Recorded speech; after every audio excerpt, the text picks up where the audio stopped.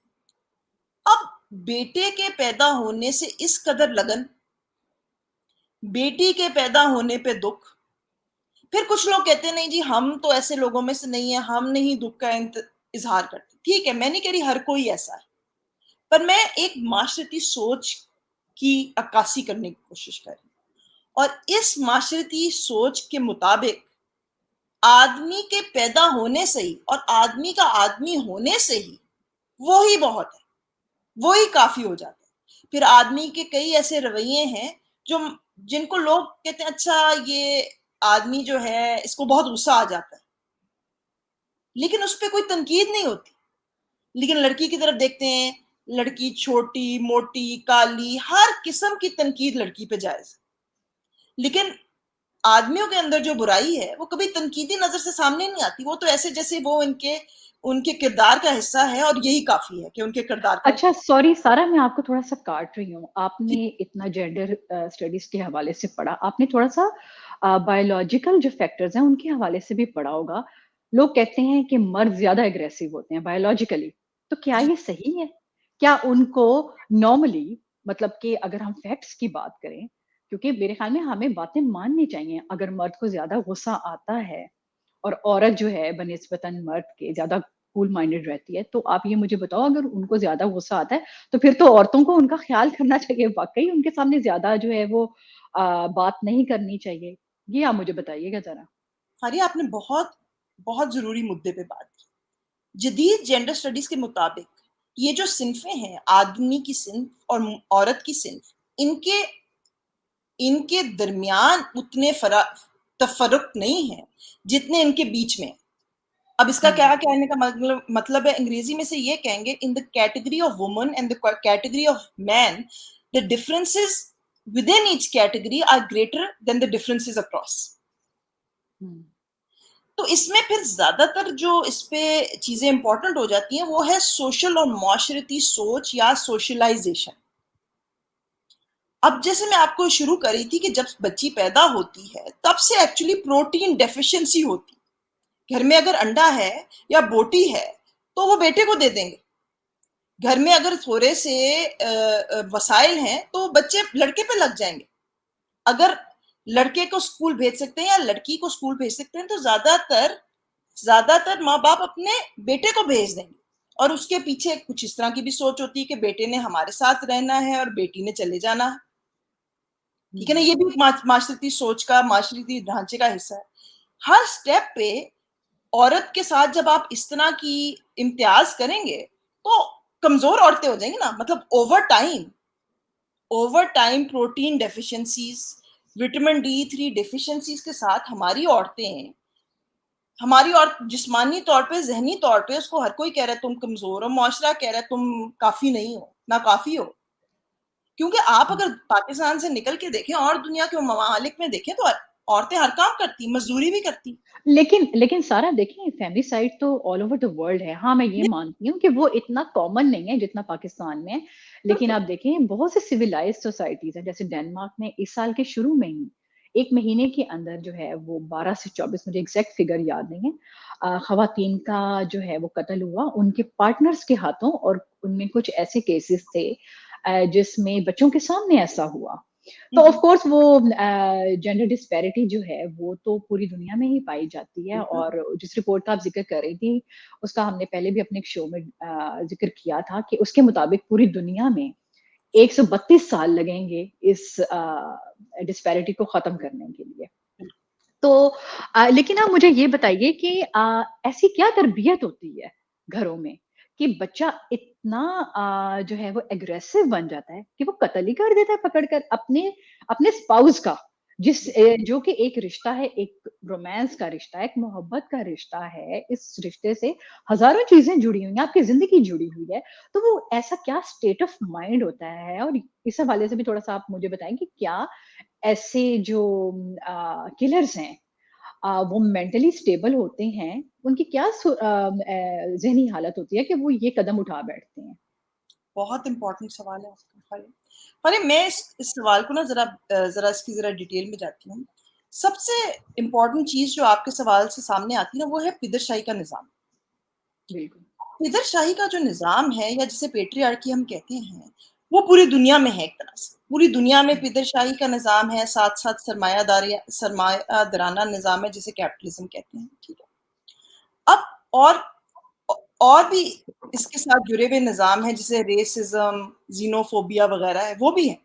لیکن چلے ہم پدر شاہی کو ہی دیکھتے ہیں. پدر شاہی ایک پرانا نظام ہے. ٹھیک ہے.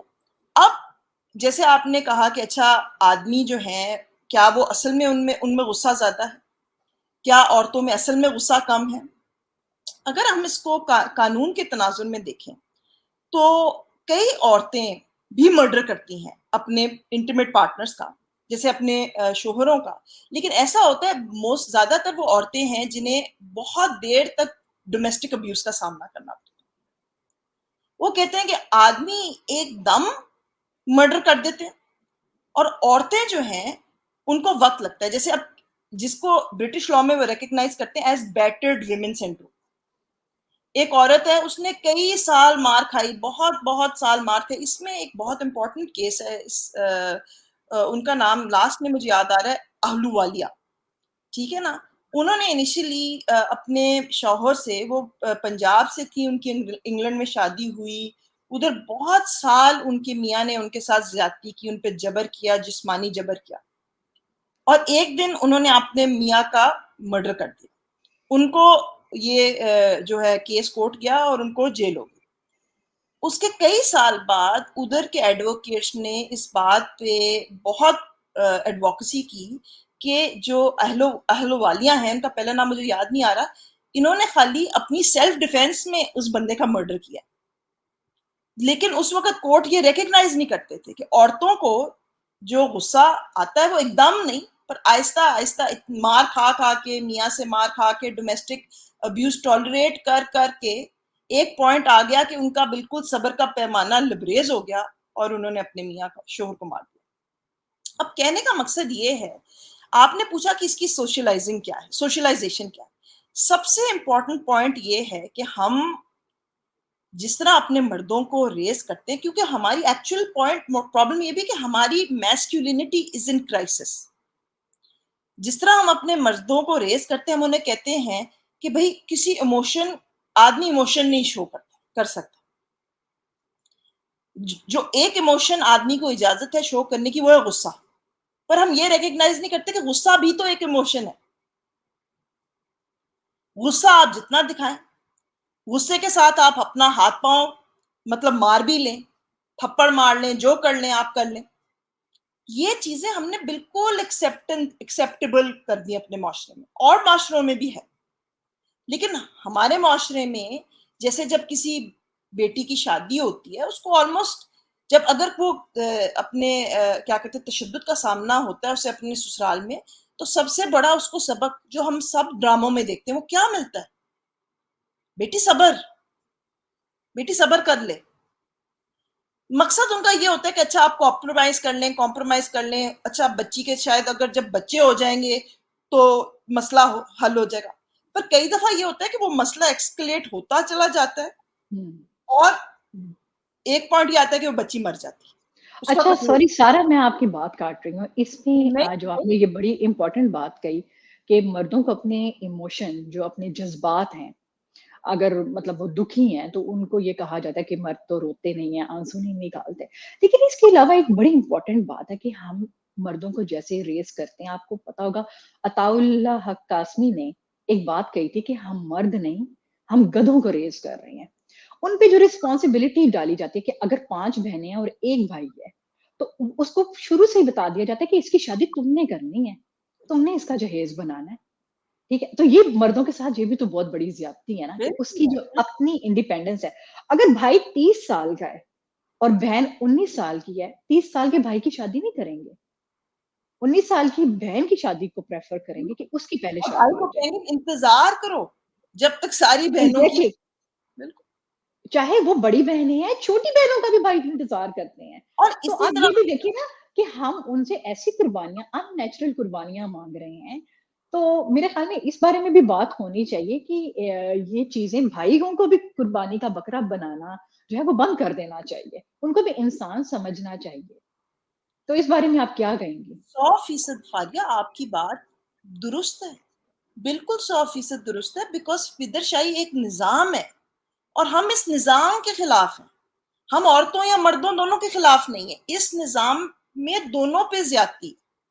اگر آپ کی 30 سال کی بہن ہے, وہ کہتے ہیں 5 سال کا بھائی ہے, چلو جاؤ بیٹا بھائی کو ساتھ لے کے چلو, 5 سال کا بھائی ہے وہ ساتھ جائے گا, ٹھیک ہے نا. اسی طرح جو ہم نے یہ معاشرے میں ڈبے بنا دیے ہیں کہ اچھا بہنیں ایسی یا بیویاں ایسی یا مائیں ایسی اور بھائی ایسے, باپ ایسے اور شوہر ایسے, ان کی یہ اس طرح کی ہم نے ڈبے بنا دیے اور ذمہ داریاں کو اس طرح بٹوارا کر دیا. ان ذمہ داریوں پہ ہم نے اپنا پورا فیملی سٹرکچر, چاہے وہ جوائنٹ ہو یا ایکسٹینڈڈ ہو, کھڑا کر دی. اس پہ دونوں پہ اس قسم کی ہم نے ذمہ داری ڈالی. ہم نے یہ نہیں کہا کہ آپ بتائیں بیٹا آپ نے یہ ذمہ داری لینی ہے کہ نہیں لینی. آپ اس ڈبے میں آ گئے, پیدا ہو گئے, تو آپ کی یہ ذمہ داری بس لیکن ضروری. سارا آپ مجھے تھوڑا سا ذرا اسپیسیفکلی بتائیں, کیونکہ اس وقت ہم ڈسکس کریں کہ ایکسٹریم رویے کو, قتل کو, وربل ابیوز پر ہم پھر کسی اور دن بات کریں گے, اور پیٹریارکی کو بھی ہم ڈسکس کریں گے. آف کورس ان سب مسائل کی جڑیں تو پدر شاہی نظام سے ہی جا کے ملتی ہیں, اور انفارچونیٹلی ہمارے معاشرے کو یہ سمجھ ہی نہیں آ رہا کہ یہ نظام مردوں کے لیے بھی برا ہے. آپ اگر عورتوں کو انڈیپینڈنٹ کریں گے تو وہ آپ کے لیے ہی سہولت ہے. تو بالکل. لیکن میں ذرا ایک اسپیسیفکلی اس ٹاپک پہ بات کرنا چاہوں گی کہ گھروں کا کیسا ماحول ہوتا ہے کہ لڑکے جو ہیں, یہ تو نارمل چیز نہیں ہے, ہر گھر میں تو لڑکا قتل نہیں نہ کرتا. اس گھر کا کیسا ماحول ہوگا جہاں ایک لڑکا قتل کر دے گا. اگر آپ سارا انعام کی بات کریں تو وہ تو ایک بہت امیر, ایک پڑھی لکھی فیملی جس کا انٹرنیشنل ایکسپوجر بھی ہے, اور جو کہ مطلب کہ بہت اچھی فیملی کنسیڈر کی جاتی ہے, اس کی بہو تھی, اس کے ساتھ ایسا کیوں ہوا؟ فاریہ دیکھیں, چاہے سارا انعام ہو, چاہے نور مقدم ہو, چاہے قندیل بلوچ ہو, ہمیں پتہ ہے کہ عورتوں کے خلاف جو تشدد ہے وہ کسی طبقے کا محتاج نہیں. یہ مسئلہ ہر طبقے میں ہے, یہ مسئلہ ہر طبقے میں ہے, کیونکہ جو اوور آل ہمارا نظام ہے اس میں عورت کی زندگی کی وہ قدر ہی نہیں. عورت مر جائے, عورت پس جائے اس نظام میں, بلکہ عورت ہی سب سے پسی ہوئی ہے اس نظام میں. اور ہمیں اس نظام کو بدلنا ہے, خالی عورتوں کے لیے نہیں پر مردوں کے لیے بھی. کیونکہ اگر آپ کسی سے شادی کریں یا کسی سے تعلق قائم کریں, اس تعلق کی جڑ عزت, محبت, احترام, امن. برابری اور امن اور خیر ہونی چاہیے. بالکل. ہر کسی کے لیے خیر. آپ اپنی خیر, اپنی بہتری کسی اور کے استحصال پہ, کسی کی تزدیل پہ, کسی پہ تشدد کر کے کر ہی نہیں سکتے. اب جو آپ نے سارا انعام کی بات کی, دیکھیں بات یہ میں کسی ایک کنبے کی بات الگ کر کے نہیں کر سکتی, یہ پورے معاشرے کا مسئلہ ہے ہمارے. ہاں جو لوگ طبقاتی طور پہ اوپر ہیں, مطلب جو طبقاتی طور پہ جن کے پاس زیادہ وسائل ہیں, ادھر آدمیوں کی ضرور یہ بھی سوچ ہو سکتی ہے کہ ہم قتل کر دیں گے, ہمیں کوئی پوچھنے والا نہیں. مطلب کیونکہ معاشرے میں ایک قسم کی امپیونٹی ہے. امپیونٹی کا مطلب یہ کہ آپ کو پتہ ہے کہ آپ کسی کو جنسی طور پہ ہراساں کر لیں, کسی کا قتل کر لیں, کسی پہ تشدد کر لیں, ہمارا کیا کہتے ہیں, ہمارا انصاف کا سسٹم اتنا کمزور ہے. یا یہ بھی ہے, جیسے آپ نے امپیورٹی کی بات کی, تو کچھ قاتلوں کو یہ بھی ایک حوصلہ ہوتا ہے کہ ہمیں فیملی یا پیرنٹل پارڈن مل جائے گی. بالکل بالکل.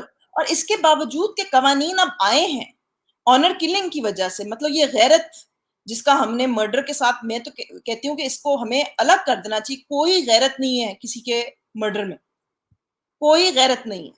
اور یہ آئیڈیا کہ ہم کسی کے مرڈر کا خون بہا کر کے فیملی ہی مرڈر کرے اور فیملی ہی معاف کر دے, اس کے خلاف اب قانون آیا ہے, ٹھیک ہے. لیکن بات یہ, قانون جو ہے معاشرے کے رویے نہیں بدل سکتے.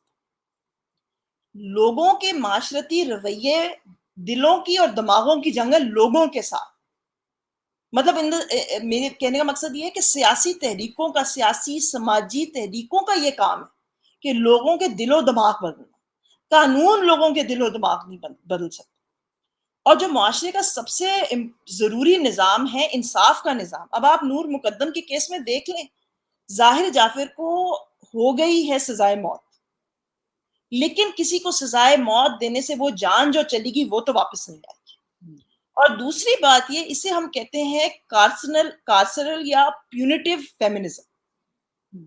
ہم اپنے معاشرہ ایک ایسا معاشرہ میں رہنا چاہتے ہیں جہاں ہم اپنے معاشرے کے ایسے لوگ جو مظلوم ہیں, جو کمزور ہیں, جو مجبور ہیں, ان کا خیال رکھیں.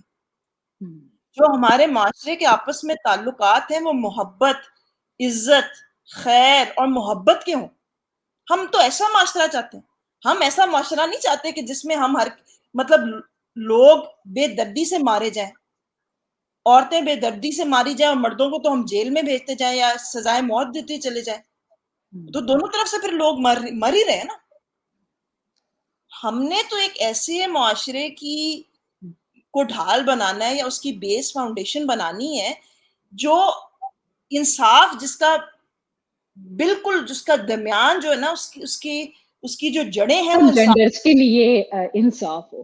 بالکل آپ نے بالکل سارا صحیح کہا, لیکن میں اپنے پروگرام کا اختتام اس بات سے کروں گی کہ ظاہر جعفر کو سزا تو ہوئی, لیکن اس کے پیچھے ہمیں یہ بھی دیکھنا چاہیے کہ نور مقدم کے والد کون تھے. ہر والد اتنا اسٹرانگ اور اتنا روشن خیال نہیں ہوتا, ٹھیک ہے. انہوں نے اس چیز میں شرم محسوس نہیں کی کہ میں اپنی بیٹی کا کیس جو ہے وہ لڑوں. انہوں نے بہت اچھے طریقے سے دلیر بن کے اس تھینک یو کیس کا سامنا کیا. تو سارا ہم انشاءاللہ آپ کو پھر بلائیں گے اپنے کسی اور شو میں. یہ ٹاپک اتنا واسٹ ہے, اتنا براڈ ہے, اس پر اتنی بات ہو سکتی ہے. اور ہمارے ملک میں تو آپ کو پتا ہے آئے روز ایسے جو ہیں وہ کیسز آتے رہتے ہیں, اور ان ٹاپک پہ بات کرنے کی ضرورت محسوس ہوتی ہے. آپ سے بہت اچھا لگا بات کر کے سارا, اور ہم آپ کو یقیناً دوبارہ ضرور بلائیں گے. شکریہ.